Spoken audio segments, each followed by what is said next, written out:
আজকে তোমাদের সাথে শেয়ার করব Sunday special Bengali lunch thali. Hello everyone, welcome to another mini blog. কাকমশাই প্রত্যেক দিন আমাদের হাত থেকে খাবার নিয়ে যায়, যে ডিম পেরেছে সে।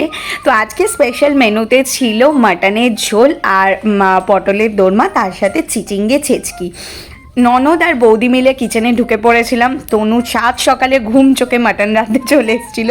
হ্যাঁ, তার কারণ ও রান্না করে খেয়ে তারপরে মাটনটা ওর হাতেরই স্পেশাল, আমরা খুব ভালো খেয়েছি দুদিন, তাই ওই বানিয়েছে। তো ও করে রেখে যাবে, ও খেয়ে বেরোবে, তারপরে আমরা খাবো।